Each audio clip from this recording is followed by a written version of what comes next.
Olá, quinto ano, tudo bem com vocês? A nossa semana irá começar com português. Vamos abrir o livro lá na página 94. Vamos fazer a leitura A Máquina de Costura. Depois dessa leitura, que está na primeira página da apostila de vocês, vocês irão fazer as atividades. Na atividade, está falando sobre o poema. O poema é sobre uma máquina de costura usada para fazer e consertar roupas. A quem pertence o objeto, tema do nosso poema? Na 2, em muitas famílias, a máquina de costura é um bem que passa de geração em geração. Passa de mãe para filha, da filha para neta, assim vai, né? Quem foram as antigas donas da máquina de costura no poema? 3. Sobre o primeiro verso da segunda estrofe, vamos responder? O primeiro verso da segunda estrofe. Então, temos uma estrofe, duas estrofes, 3 estrofes.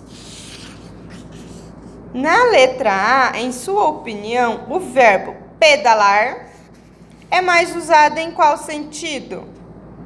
Lembrando que na máquina nós temos um pedal, né? Para acelerar a roda para a agulha funcionar.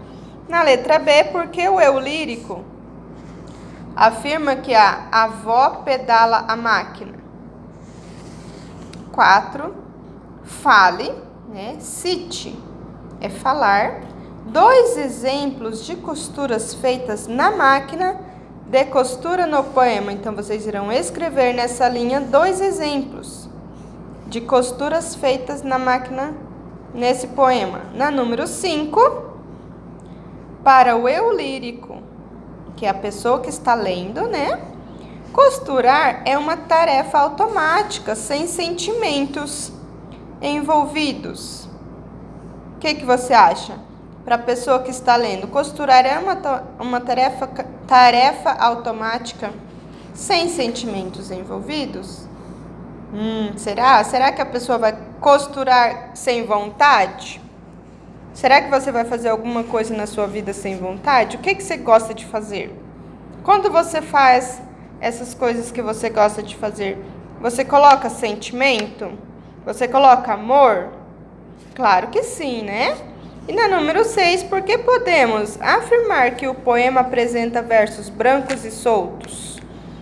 Lembra das nossas atividades sobre poemas soltos e em brancos? Lembra da 92? Lá vai estar falando sobre os versos brancos e os versos livres.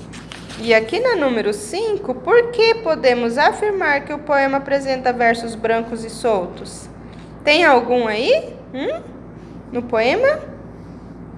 E na sequência de atividades, lembra que a prof falou sobre polissemia? Que precisamos ter palavras que nos ajudem a expressar os mais diversos significados. Algumas vezes usamos as palavras de modo que não há dúvida em relação ao seu significado. Vamos ver aqui um exemplo? Aquela pedra rolou da ribanceira. É um sentido literal. Literal é quando realmente acontece, ela rolou na ribanceira. E em outras ocasiões, usamos as mesmas palavras de forma que podem significar algo a mais do que já expressam. Vamos ver? O rosto de pedra do meu pai não revela nenhum sentimento. É um sentido figurado. O meu pai tem a cara de pedra, porque ele não ri, ele não faz nada, não fala nada, né? Só observa, olha com aquele olhar dele firme, de homem firme, né? De homem bravo. Então, a pedra aqui está representando o sentido figurado.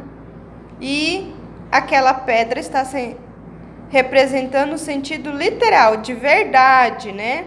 É igual a gente fala, aquela roupa ficou bem em você, você tem uma cara de pano, né? aquela roupa é tua cara. Você tem cara de pano? Não, é um sentido figurado. E nesse caso, o rosto de pedra era um rosto pouco expressivo. Olha só como a prof falou agora. Ele não ria, né? Meu pai não ria, é um rosto de pedra. Que não transparecia sentimentos, ou seja, ele é duro, como uma pedra, né? É igual a pessoa ser mão de vaca, não é que ela tenha mão de vaca, é que ela segura bem o dinheiro dela e não gosta de gastar, né? E aqui na sequência da atividade, vocês irão fazer a leitura sobre sinonímia, antonímia e homonímia. Lembra dos acentos nas palavras? Elas são sílabas tônicas, onde a gente fala mais forte, né? E o glossário, vocês irão fazer a leitura das atividades do dia. Hoje é dia 31, lembra de colocar o dia 30, prof, do 9.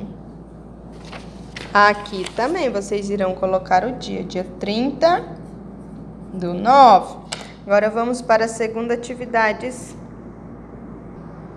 Olha só, na segunda folha de atividade sobre polissemia, ainda em português, hoje é dia 31, vocês também irão fazer a leitura dessa folha e irão observar, existem outros casos de polissemia. Uma palavra pode assumir sentidos distintos quando a empregamos de forma diferente a que é mais usual. Vamos ver? Nas férias, pretendo fazer uma viagem com minha família.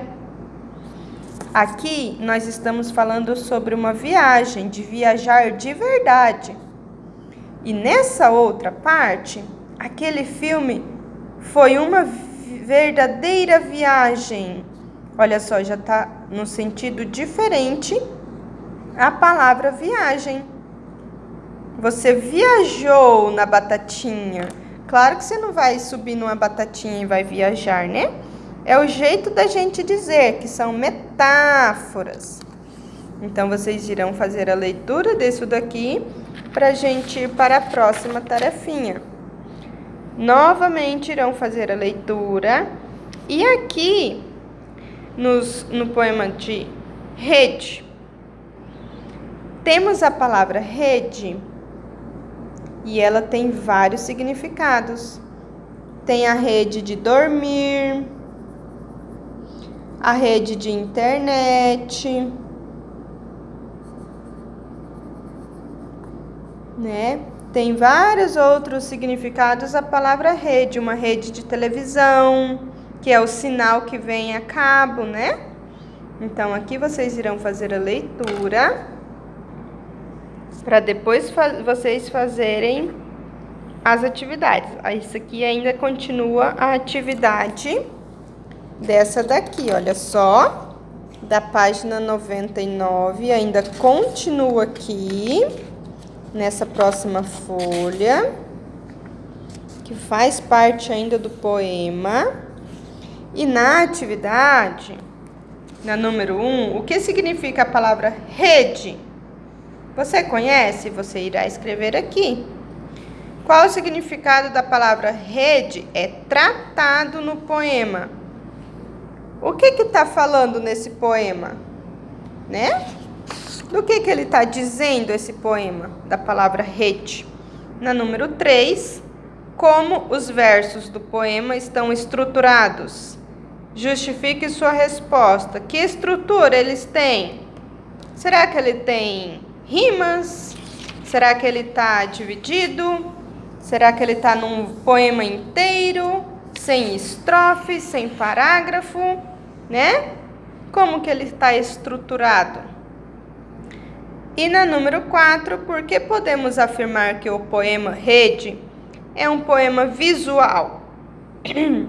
Que efeito é produzido no leitor? Quando você leu o poema, o que você imaginou? O que você sentiu? Então, você irá escrever aqui. E na número 5, explique o verso Professora de Vilões. Aonde que está esses versos? Explique do porquê que é uma professora de vilões. E na número 6, que expressão é usada no poema para lembrar o leitor do movimento de balanço de rede? Que expressão? Eu balangava para lá e para cá. Será que é isso? Não, acho que não, né? Que outra expressão? E na número 7, vocês irão ler a tirinha cartunista argentino Quino e responda o que se pede. Você leu isso? Aqui diz que a TV é um veículo de cultura. Olha só, isso é uma metáfora. A televisão é um veículo?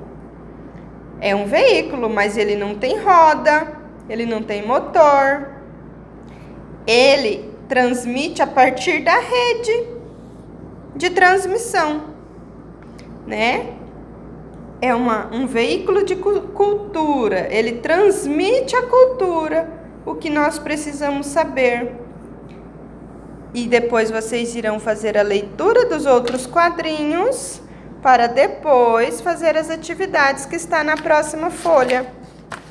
Nessa página aqui. E vocês irão escrever nessa folha, lembrando de colocar o dia de hoje. Hoje ainda é dia 30/9. Lembrando que são leituras, vocês não precisam escrever texto, somente escrever as respostas. Por isso que a atividade de hoje ela tem mais folha, porém é necessário vocês fazerem leitura das atividades. Ok? Essa é a atividade de hoje. Boa aula para vocês e depois eu continuo o vídeo das próximas atividades para a semana. Beleza? Boa aula e até mais!